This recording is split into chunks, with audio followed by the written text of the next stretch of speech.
Let the speculation begin. Hello and welcome to Geico Sports Night. I'm Chris Williamson. Could this guy be the next Jets head coach?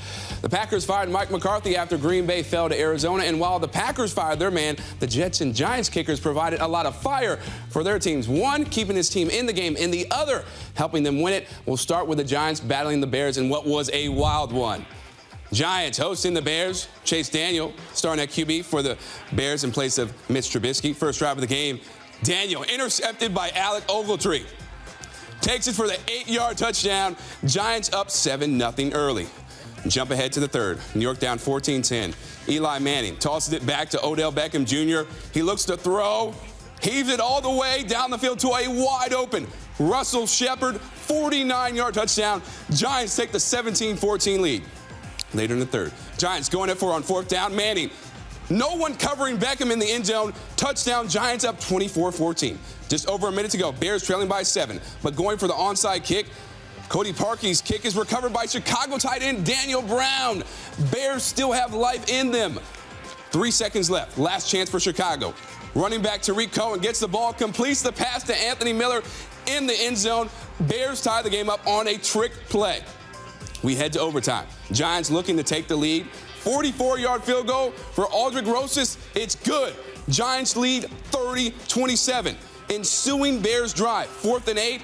Daniel throws deep. It's intended for Taylor Gabriel. Janoris Jenkins breaks up the pass to end the game. Giants win 30-27. I addressed the team at halftime, and I told them it's just something that I had to get off my chest. It's just I love these boys. Every time I put on the helmet, whether it's practice or a game, I'm going to give it my all. And I feel like I owed them to give them more, to give them all of me and whatever that can entail. So we drew a play up. You know, I told Benny, I was like, I don't care what happens, I'm going to throw it to you. And they double covered him.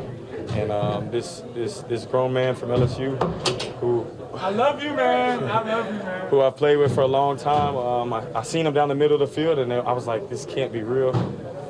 Just launched it to him. It's all good. He wasn't supposed to be there, but he's just playing football. And he came up with a huge play for us. Anyone in the NFL, you know, it's amazing. It's hard to win this league, and we only got 4. We were in a lot of situations to win a lot of the games, so we weren't able to do that before, but we were able to do that today. And you know, that's the only thing that matters is this one today. And now we got to come back, watch the film, take the good, lose the bad, and continue to get better. Let's take a look at the Giants stars of the game presented by Geico. OBJ had 2 TDs, 1 receiving and 1 passing. Saquon turned up again with 146 all-purpose yards. Huge game on D for Alec Ogletree. First time he had 2 interceptions in his career, and Aldrick Rosas accounted for almost 2 touchdowns, 12 points. Time for football night in New York with our SNY NFL insider Ralph Vacchiano. Ralph, the Giants get the win, big win, but so inconsistent. The offense wakes up in the second half, then the defense nearly gave it away in the second. Why can't they play a full 60 minutes of good football? Well, that's the question of the season, right? I mean, this is the way that it has been for the Giants all year long. The answer is because they don't have the talent to do anything other than playing good in flashes. You've certainly seen that on offense. You saw it in this game where it took them a while to wake up. You've seen flashes of Eli Manning and Odell Beckham clicking. It took them forever to get on the same page in this game. You've seen, obviously, their running game work at times, but it took some time for that to get going here. That always seems to happen with the Giants, and whether it's first half or second half, you know, who knows going into each game. This week with the defense actually looked terrific in the first half. They were getting turnovers. Even late in the game, they came up with a big turnover that seemed to win the game for the Giants, and then they melted down in the final couple of minutes, only to then turn it back on in overtime. So you talk about inconsistent. They just had swings in and out of this game on defense. And again, the bottom line is they're just not good enough. They don't have the talent on this roster to put in 60 full minutes on either side of the ball. So with the inconsistency, Eli has been inconsistent, and Kyle Lauletta was active for the first time in his career. How much longer will Eli be the starting QB for the Giants? Well, the Giants, of course, are not saying much about this. If you remember, Pat Shurmur during the week had actually said that Alex Tanney, or he seemed to indicate Alex Tanney would get a chance over Kyle Lauletta. He wondered why reporters were jumping over Lauletta. I think Eli Manning is going to end up starting every game this season. But now that Lauletta is in the second spot, I think they're going to find a way to work him in, whether that's a second half of a game that's a blowout or maybe in weeks 16 and 17 where it really doesn't matter much anymore. I think they'll take a look at him because they made such a big deal over how last year was a mistake that they didn't get a look at Davis Webb when he was on their roster. They've really taken pains from the front office to make it clear that they are not going to make that same mistake again. So will it mean a start? I don't think it will as long as Eli Manning is healthy, but I think you will see him get mop-up duty at some point just so they can see him a little on film. All right, I know Giants fans will be very interested to see Kyle Lauletta, play for the Giants. So, Ralph Acciano, we will be back with you to talk Jets. Thanks for now. Speaking about those Jets in Tennessee taking on the Titans, 2 minutes ago in the game, Jets leading 22-19, facing 3rd and 5. They can put the game away with the first down. Josh McCown flips it to Trenton Cannon, who can only get back to the line of scrimmage, bringing up 4th down. Jets are forced to punt. Titans with a chance to tie it or win it. 1:33 to go. Marcus Mariota has nowhere to go and is sacked, but an illegal use of hands penalty is called against Jordan Jenkins, negating the sack. Next play, Mariota drops back, decides to take off, picks up the first down, sheds a tackle, fumbles it, and of course, the Titans recover. But another penalty is called against the Jets.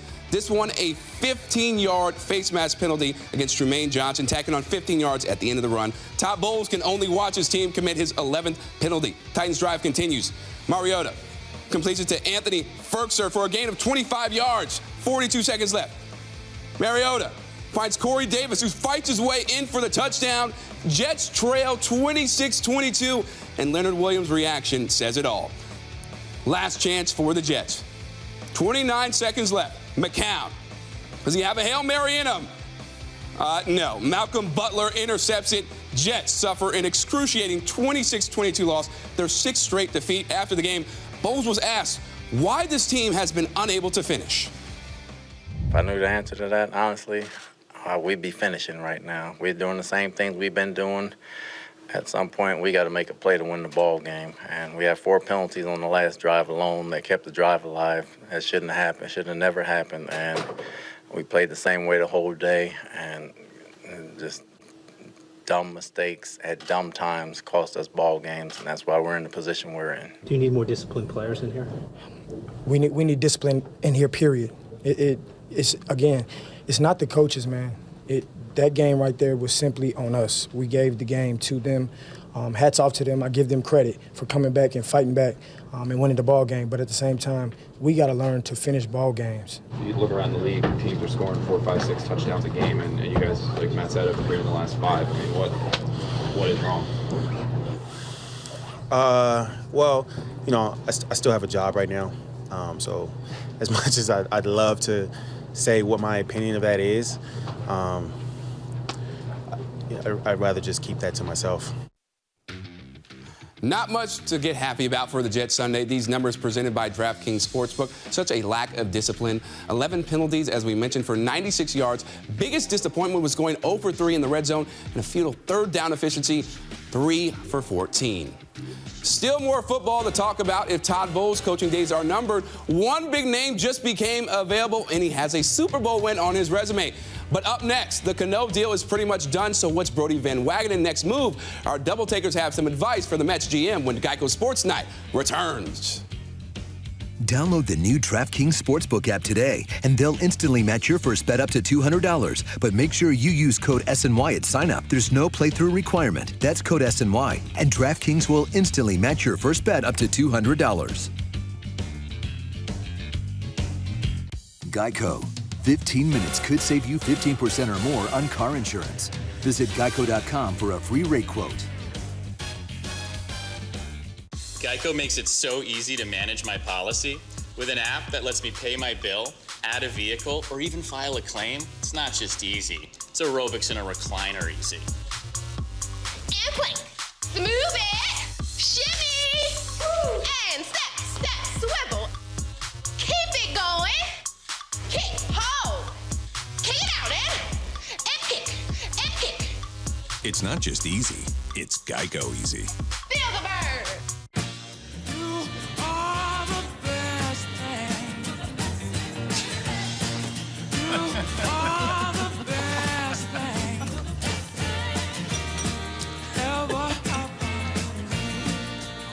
Give a gift to the guy that gives you a route. Shop the holiday sale at Men's Warehouse. Now select suits are $199. Designer sport coats are $149, plus all dress shirts are $3 for $99. He's gonna like the way he looks. They say less is more, but we believe more is more. That's why we built FanDuel Sportsbook with more ways to bet, more ways to fund your account, more ways to cash in, and more ways to cash out, with payouts delivered straight to your bank account in as little as 48 hours. You want more? You got it. Join today and get a risk-free bet worth up to $500. FanDuel Sportsbook. More ways to win. If you're gonna do the holidays, do the holidays. Chop down your own tree. Brave the mall on a Saturday. See family. Hug an uncle. It's the holidays, America. Let's do it together. Ford. Built for the holidays. Now get an Explorer with 0% financing for 60 months or lease for only $209 a month. That's just $209 a month at your local Ford store. Hey guys, we're here at Catch in Astoria, Queens, the site of the Queens Baseball Convention, giving you the rundown of who and what will be here on January 19th, 2019. New York Mets greats Keith Hernandez, Edgardo Alfonso, and Ed Kranepool will be here doing panels and signing autographs. We also have more panels, vendors, mascots, and great food. Buy your tickets at queensbaseballconvention.com. For tickets and info, go to queensbaseballconvention.com. Okay, we got it. Let's go. Go? Are you kidding? I need to stay. I want to be first in line. Saturday, UConn women's basketball is back on SNY. Nafisa Collier and the #2 Huskies head back home to Hartford as they look to dominate the Pirates at the XL Center. Coverage begins Saturday at 1, only on SNY.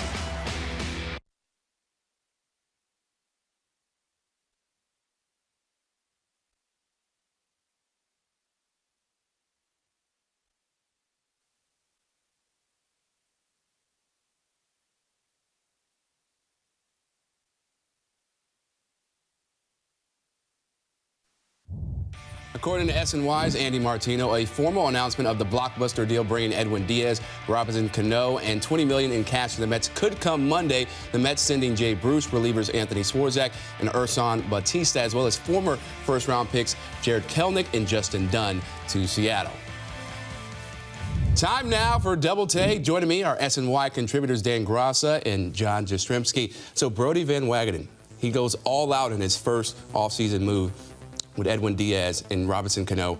What do you think he needs to do for the rest of this offseason going forward? Well, he's not done. I mean, obviously, and this was a bold move, bringing in a Cano, bringing in an Edwin Diaz. And I know Diaz is obviously the jewel of the trade. He's younger. He's under team control. And look, Robinson Cano's under control, too. But he's more of a veteran player. He's 36 years of age. You know that he's not going to factor into this thing long-term here for the Mets. But this is just one step because this is a team that's obviously now trying to win in the next couple of years. Forget about rebuilding. Forget about being patient, bringing in young players. You bring in a Cano, you're trying to win. Okay, now you have your closer. So I think the next step is, and this is what I would focus on, despite all the rumors, guys, that have been floating around, I'm holding on to Noah Syndergaard. I know that he can bring you back some pieces, whether they're prospects or veterans ready to contribute to the ball club. But if you're bringing in a Cano and you're bringing in all these veterans here, guys, you're trying to win baseball games. Noah Syndergaard helps you win games in 2019, 2020, more so than moving them someplace else. Well, and that's why, Dan, the idea of taking Syndergaard, flipping him for prospects, and making a play for somebody like Corey Kluber doesn't make a whole lot of sense. I mean, Syndergaard's younger. You have him for more years.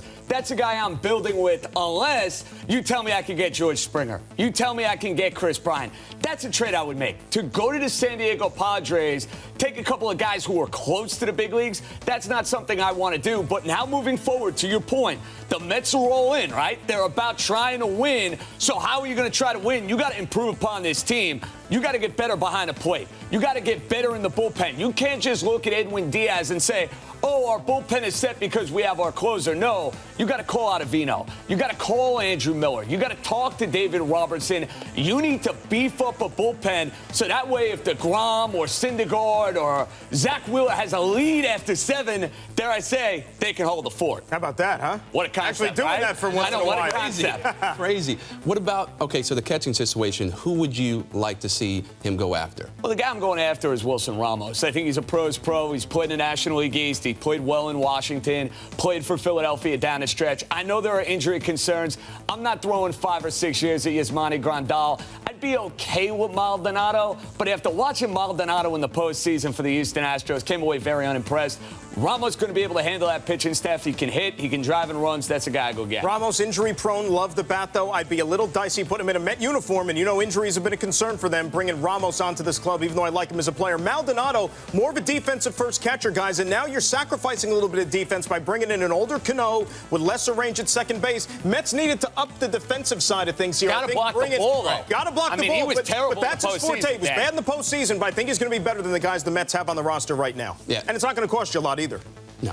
Plenty of moves that they need to make in order to get. A lot of work to do, right? A lot of work. Not done yet. Dan, JJ, thanks so much for stopping by.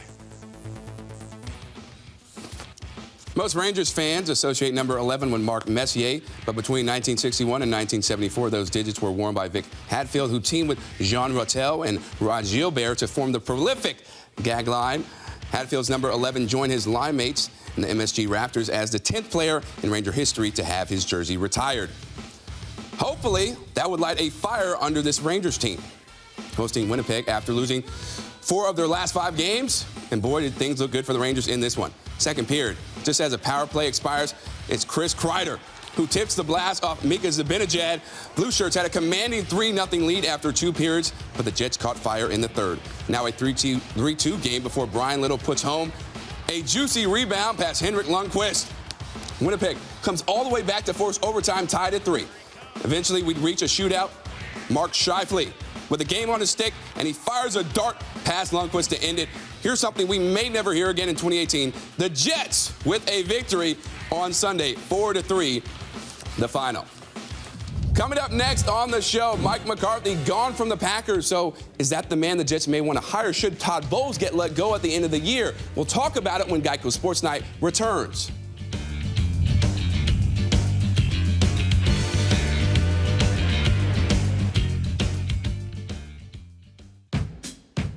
Whatever your big job is, come into the Ram Black Friday sales event and get a great deal on the truck with the best resale value in the industry.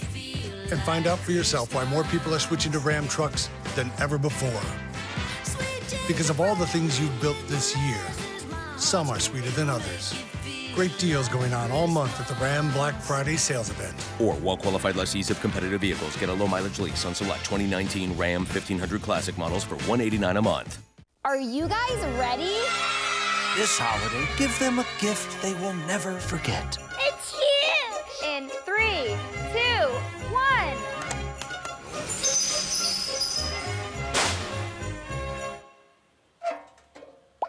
What is that? I'm out. The gift of furniture. Kids just don't understand. Bob's Discount Furniture. Gift cards available at mybobs.com. New York men's baseball. Swung on and missed strike 3.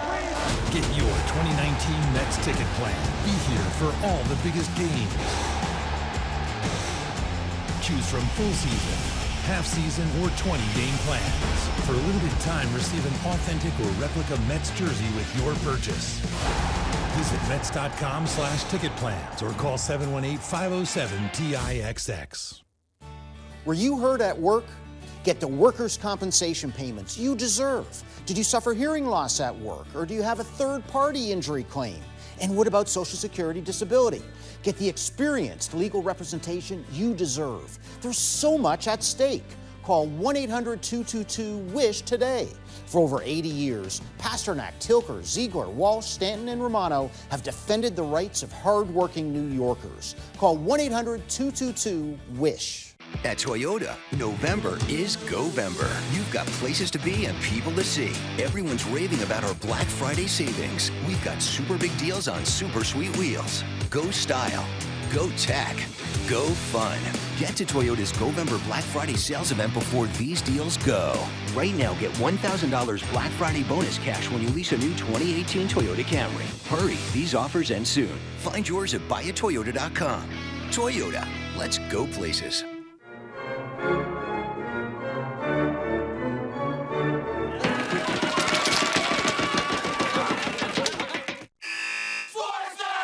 SportsNite, the only place where all New York sports live, every night starting at 11 on SNY. You know, you have something in common with Mike McCarthy. Neither one of you is an NFL head coach. McCarthy's fate was sealed after a potential game-tying field goal by Mason Crosby was off the mark, giving the Packers a stunning 20-17 home loss to the woeful Arizona Cardinals, dropping the Pack to 4-7-1. After the game, McCarthy was fired in his 13th season on the Green Bay sidelines. Back again for more football night in New York with Ralph, Dan, and JJ. So the Packers fire Coach Mike McCarthy in a stunning move. How likely do you think it is, Ralph, that he will become the next head coach for the Jets should Todd Bowles get fired? Well, I think it's extremely likely that he's going to be high up on their list and end up getting an interview. Whether he's hired or not is going to depend on who's actually making the decision. But there is not going to be a more attractive candidate out there than Mike McCarthy. Obviously, the Jets need to go in an offensive direction with the way the league is going, with the fact that they have a young quarterback. And Mike McCarthy is an offensive mind. And the Jets haven't had an experienced head coach since way back with Bill Parcells. They've gone with a string of first-time head coaches. Well, maybe I think it's time that they go in a direction where they have a guy who's done it before. He's won a Super Bowl. He's had a string of 10-win seasons, a string of playoff berths. He's not perfect, obviously. A lot of people think he might have underachieved in Green Bay with Aaron Rodgers, but there is nobody on the market who will have a better resume than his. They're going to look for a guy who's going to be the next Mike McCarthy. They may as well get the guy who already is Mike McCarthy. And the Jets have not had an offensive coach since the guy they hired before Bill Parcells, and that was Rich Kotite, and we know how much of a disaster that was. They won 4 games over 2 years. But just to expound upon what Ralph said here, look, Mike McCarthy, we know he's going to be an attractive candidate, but I wouldn't say that he's exactly a slam dunk hire either. As you know, this is a Packers team with Aaron Rodgers, who may or may not be here, the best quarterback of his generation, and they've been to the Super Bowl once. The following year, remember, they were the heavy favorite. They had home field advantage. The Giants went in there and beat them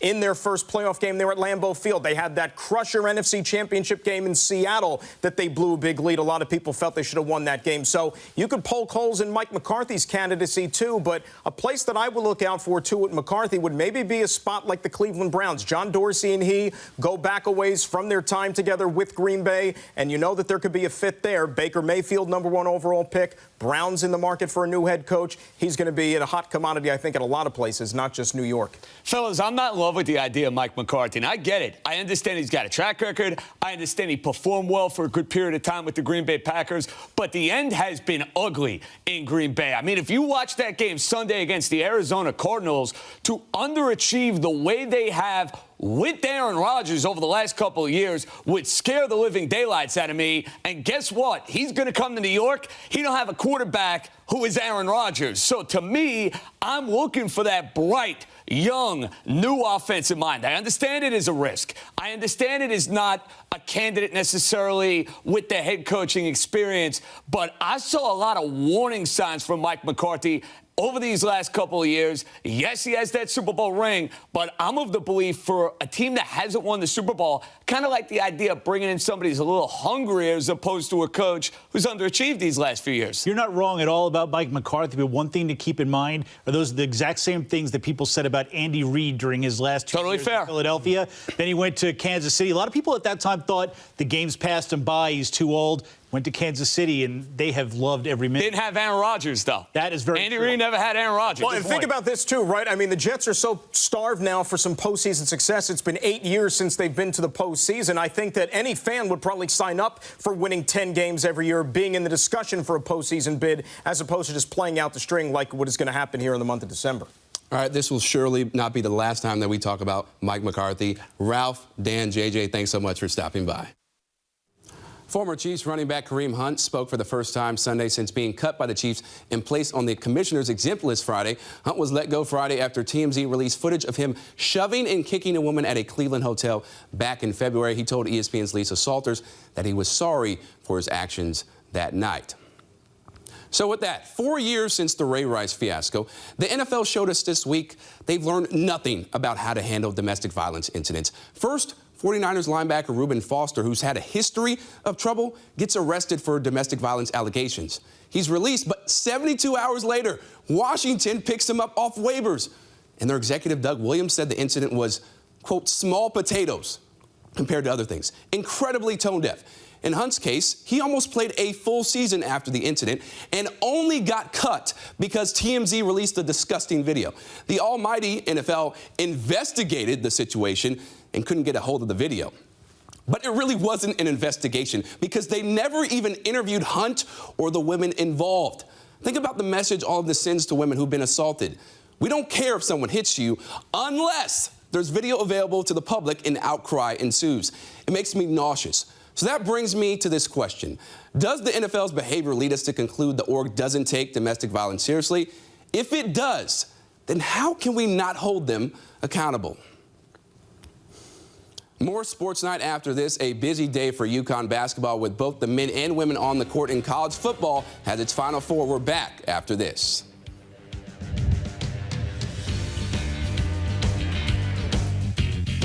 Geico. 15 minutes could save you 15% or more on car insurance. Visit geico.com for a free rate quote. Once I started looking for car insurance, it was a no-brainer. I switched to Geico and saved hundreds. That's a win. But it's not the only reason I switched. The Geico app makes it easy to manage my policy.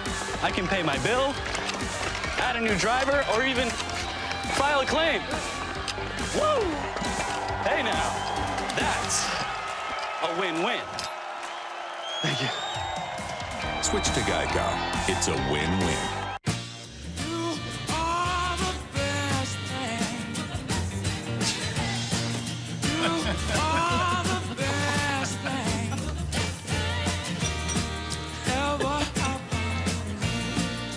More than 100 locations. Over 1,000 local team members strong. We invite you to our Papa John's. Because we believe we are better together. All of us. And all of you, tri-state area. Get 2 medium, 2-topping pizzas for $6.99 each at papajohns.com. The rules of luxury.